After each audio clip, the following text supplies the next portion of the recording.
Hey, everybody.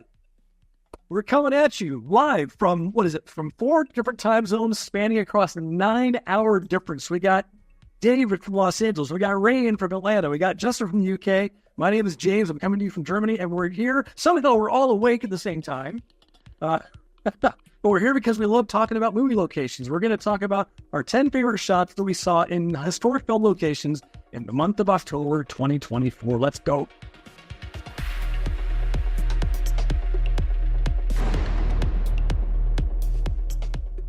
So hey guys, did you guys have a good month?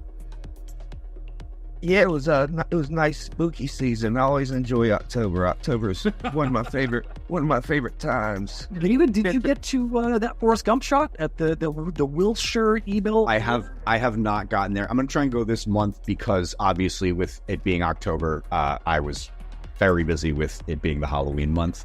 Usually Octobers for me I don't really get to do a whole lot of film location stuff because I'm like costuming for a whole month straight. But it's November 1st, so now I can go. Speaking of the fact that it's October, that we just finished October, I wanted to revisit the standards of what is and isn't eligible for this little exercise. Again, remember last month we talked about recycling. And, of course, October is probably the biggest month for recycling shots because everybody has to drag out their John Carpenter's Halloween shots and just, get them in there again. You see a lot of recycling. But the other thing I wanted to ask you guys about is how much value, how much weight does it carry to put yourself in the shot or a loved one in the shot versus nobody in the shot? Because I was showing last month's top 10 to my wife, and I remember a couple of them didn't have anybody in them, and she said, well, is it fair that there's nobody in there? I mean, they could have just gotten that off of Google. And I thought, well, she brings up a good point. So I was just wondering your take on that. As the person who started the group, I made a pretty firm stance on my position. I actually made a group post and pinned it to the featured to say, put yourself in your shot because it's an acting watermark.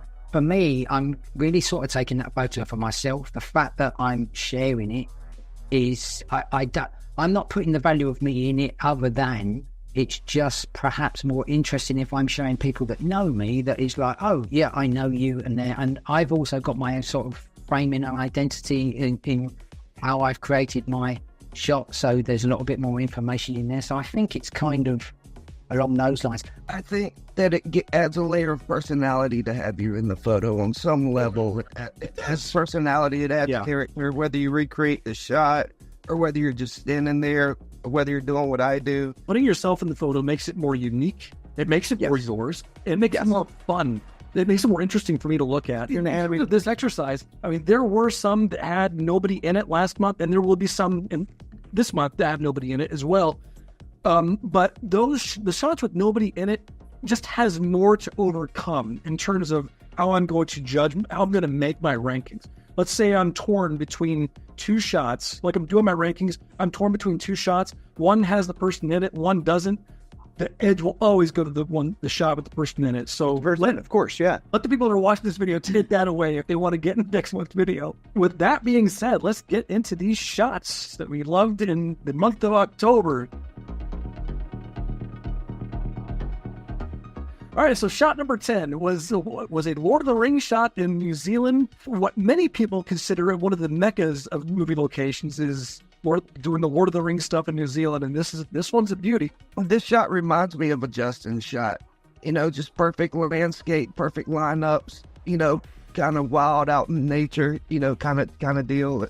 I dig it. I look at this as one of those satisfying location shots. Now, I don't know if the person lives in New Zealand, they've gone to New Zealand. I don't know how much effort was in there, but I'm assuming there's going to be some walking or so on. But I wonder if it's one of those moments, so when you get there and you see it, before you've taken a shot, it's one of those moments, then you take your shots and then it sort of all comes together. And I just think, like you said, I'd be really satisfied with that. If that was mine, the only difference would be I'd be in it. That's at the front of the shot. Exactly. And that's it. But yeah, that's bang on. Shot number 9 is Peewees Big Adventure at the Alamo by a guy named Brian Witt. This is a really popular one. I've seen so many people go to the Alamo, get the Peewees shots, but they're all the exterior. the one where he's outside. I've never seen this shot in the interior. It never even occurred to me that this shot would still be matchable. This shot is truly amazing, even though he's not in it. We're already at the issue of a shot with the person not putting himself in it. But in this shot, I don't care. This is so cool, just for the fact that to me, it's a trailblazer. So this is one of those shots that come from like the layup category of Halloween, Back to the Future, Peewees Big Adventure. But somebody went a step further and kind of uncovered a rock that hadn't been turned over yet. So for that, it got my vote. And it was great. It was great because the rock was literally there the entire time. I know. Nobody had flipped it. So on this one, for me, I do not know what's involved. I've seen a lot of the Pee Wee Herman shot, but you guys seem more familiar with what's involved. So this makes it more unique. That to me is, like you said, when you're scrolling, you do see the house over and over and over and over again. But this is, like you said, it's framed nicely. And the fact is, it's something that's not been seen before, so it just stands out. Shot number 8. All right, so there's a lot to say about this. We had to know when we started doing this exercise, when we started doing these videos, there was going to be a select few people in this hobby with such a level of skill. They stay so busy and they do it with such a level of skill that they are going to impose their will on the outcomes of these videos at will whenever they post stuff. And this here is one of them. Phil Grishaev.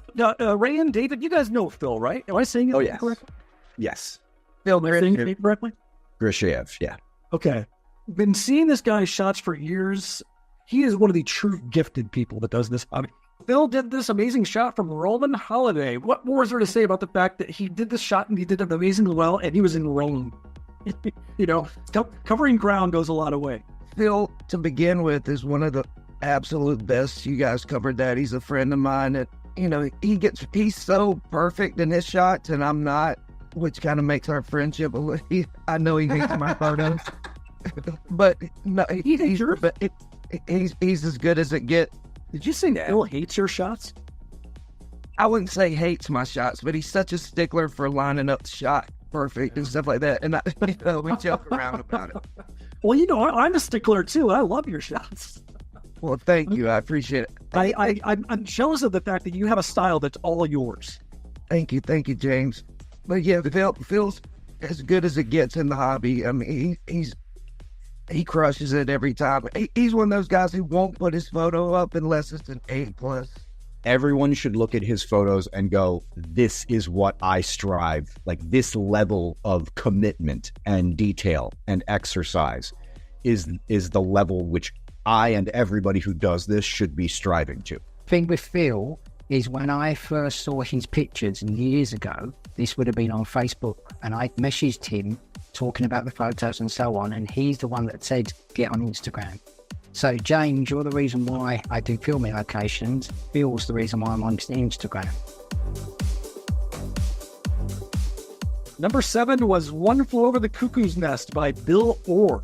I like the nature of how he did this one. I think we mentioned last month, I'm drawn to the angles that are looking up or looking down, getting away from the whole eye level thing, because eye level is easy and it's obvious. But it's the largest percentage of shots that we see are a perfectly level plane with the surface. That's the world we live shot against. But yeah, Bill did great at this. Yeah, it's a good shot. I like it. Because the other thing is, you could have easily gone for an easier shot. There must be other reference points which are more familiar and so on. I just think this point of him sort of arriving at the Mental Institute is a significant part of the movie as well. So yeah, for me, there's loads of wins on that. Bill got a lot of other shots from this movie on the same visit, but I think we were just drawn to this one for the uniqueness of the angle. If I saw something that I think is attractive from the frame, it might make me think that. But if I was there, you'd probably go for the easier, more traditional that you think, oh, these are the ones that are more significant. So it's when you see these ones that are a little bit different, they just stand out. Just impressive. It deserves to be in the top 10. I mean, it's kind of one of those shots. There's nothing more to add. It's just the guy did it. Yeah, great. Yeah. You know what they say? A picture says 1,000 words, and if you do a shot like this and you just get it right, what word? What do you think? Yeah. It's worthy of being in the top 10 for sure. This to me, I say this with a few movies. It doesn't matter where it is in the movie. If it comes on terrestrial TV, and just watch it. Speaking of the classic movie, a lot of talk is discussed about the greatest movie villains of all time. You think of, Darth Vader, James Bond villains, Batman villains. Dude, how about Nurse Ratched? My gosh. Yeah, she was bad, dude. She was real bad.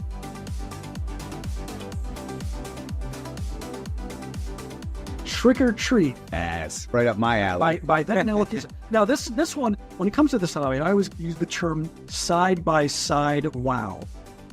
And talk about a side-by-side wow. And we were just talking on one of the previous shots about color grading. I love the fact that no effort was done to color grade this. I like that? That it has such the difference in color, yet the perfection of the camera angle is preserved. It's just gorgeous to look at. I'm gonna back you up on that. This is actually a shot where I would prefer it like this and not color graded to match. And depth of field in this is perfect.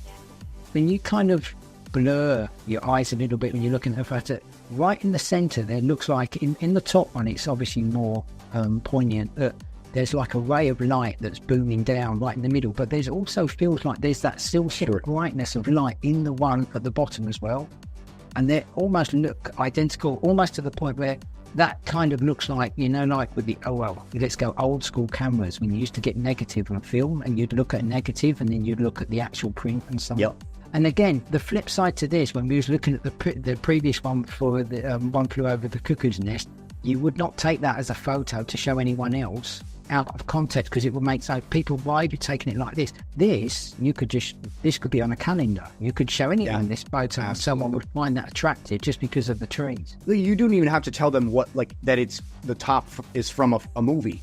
You could literally just show this image with zero context to anyone. And because the way the human brain works in finding things like this to be naturally fascinating, somebody would look at this and go, it's pretty cool. I have no idea what it is, but it looks pretty cool. If he was forward any or back any to try and match up without digital cropping later on or cropping on site with the zoom function, he wouldn't have been in the right spot to make everything else line up. Look at where the last little roof to the left is, where it's got its black roof with a white trim on the edge, and how the white trim comes down and just with a teensy bit to spare almost meets at the trunk of the tree, right? And now look down at the same image.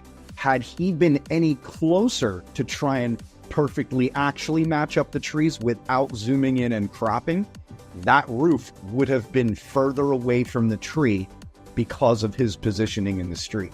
Like we said, we're telling some of these videos, angle is easy. Distance is a little... Yeah, distance. That's it. That's the field and perspective. Yeah.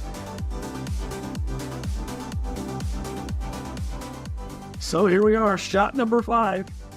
Lockback. Damn that Phil again for being so damn good. Got this shot from St. Ives. Once again, I've never seen this movie, but dang it, you see Charles Bronson in this shot, you respect it. It's just cool that he's Charles Bronson, and you think about all the things that he's done. And the thing is, I'm pretty sure, I could be wrong. Phil, if you're watching, forgive me if I'm wrong, but I think that's actually in his building that he lives in. Well, that's not fair. Yeah. If I had known that, I would have voted it. Yeah. There's nothing left to say that we haven't said about Phil's shots. They're always spot on. They're always perfect. And again, whereas like me, if something's off, I don't mind because I kind of post my photos from the adventure aspect. But Phil won't even post his photos unless they're a home run grand slam. Pretty perfect shot. Mm-hmm. You can't say anything bad about this shot. Way to go, Phil. First time we've had someone get 2 shots in 1 month. I'm sure it won't be the last. Yeah, it won't be the last. And I'm willing to bet it'll be Phil again.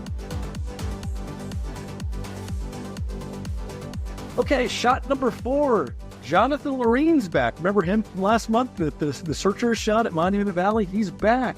This one, I'm going to defer to you really, because you are what I would say, in my opinion, from what I've seen, an expert and probably know almost shot for shot every episode and every scene of Breaking Bad. There's not many subjects that I'm as thorough with as I am when it comes to Breaking Bad. I mean, Breaking Bad really is a location hunter's delight.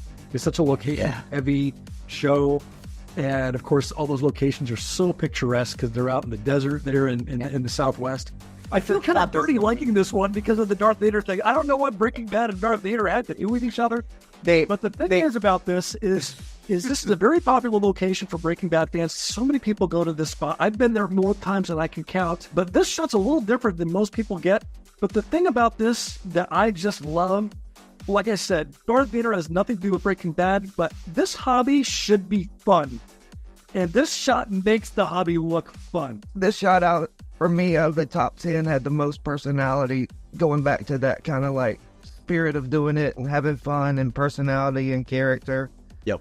This shot has all of that. James, what would you say about that location? Like, you know, if you had to paint the picture for the audience of the location itself. This is tribal land. This is on a Native American reservation called Tahajali. And it used to be very easy. They used to be very welcoming, and you could go to this location no problem whatsoever. But then once the natives got hit as badly by COVID as they did, I remember they were hit really hard.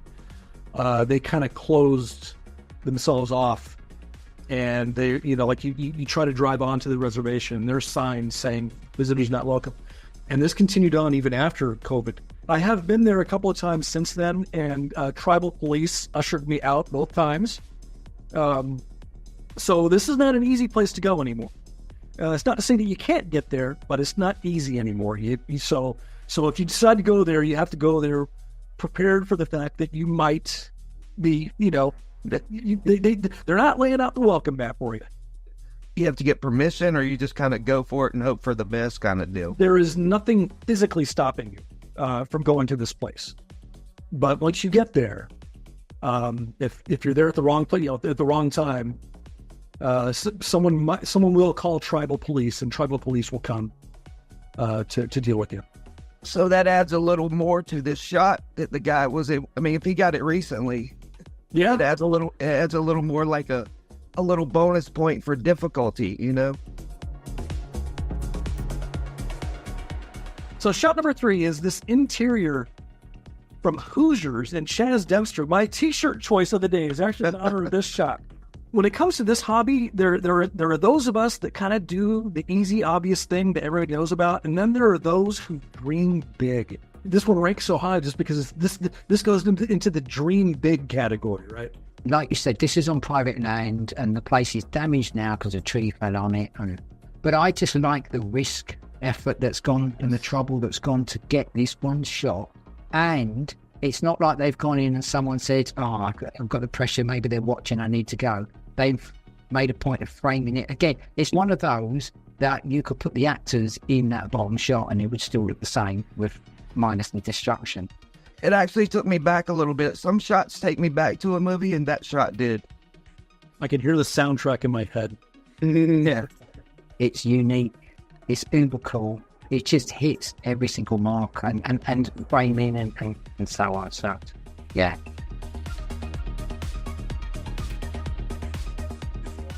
And I owe a personal thank you to Oscar Paulson because he has given me my new obsession.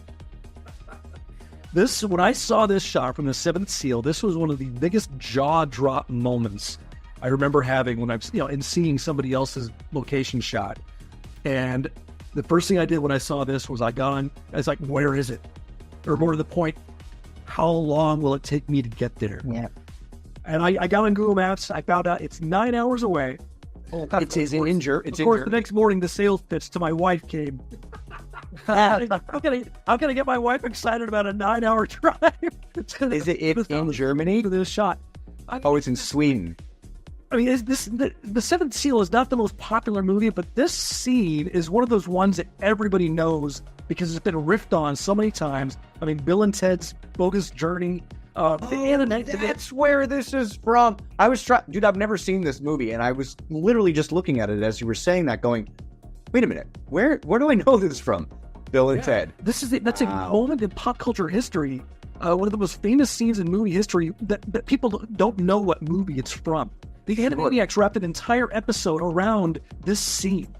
Things like these rock formations, they don't really change very much over the years. And surprisingly, it's the same with things like tree lines.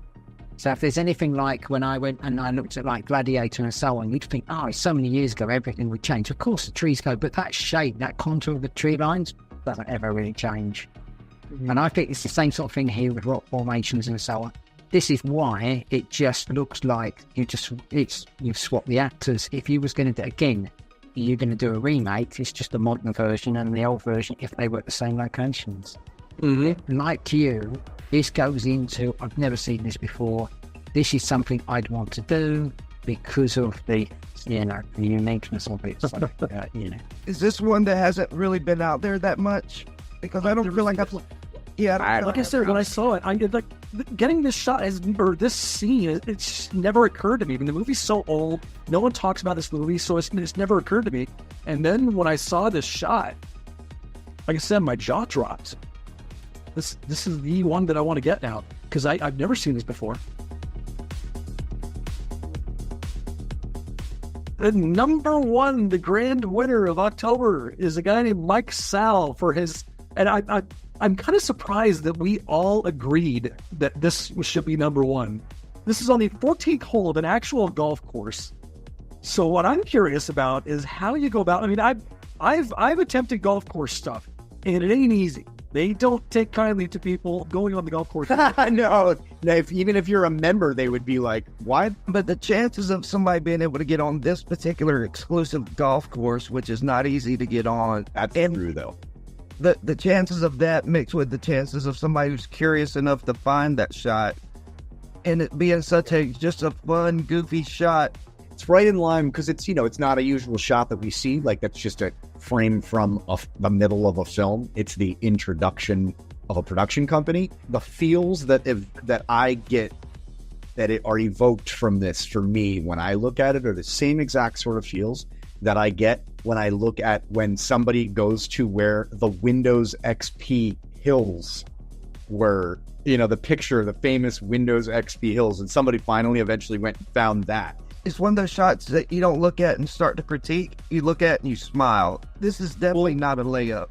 Yeah, but also just congratulations to him just for knowing that this is where it was. I don't know where you find this information. It's something I literally never even thought about. Now look. The reason why I really love it is because I'm almost like, why? Why would you? Why? But then also like, yeah, I would. And then it's almost like, why? But it's also, I would. Yeah, that's cool at the same time. Because, ironically, probably more people would have seen this than probably some of the movies they've even produced. I love the fact that something so quirky ended up being so revered by all four of us. Okay, so that's another 10 amazing shots in the books.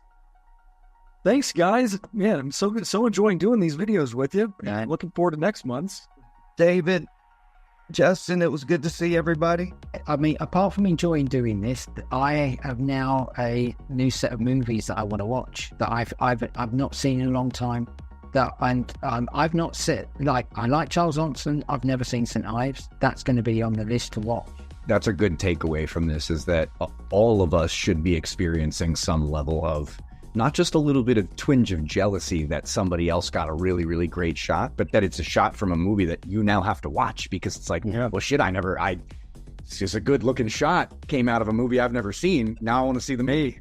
If you think a certain shot got snubbed, let us know. If you think one of your shots got snubbed, let us know. David, I'm looking forward to you going to that forest. Oh, yes. The Wilshire Ebell Theater. I'm going to put that in my calendar. Also, be sure to subscribe so you can come back next month and Steve Phil Brachet has 3 shots.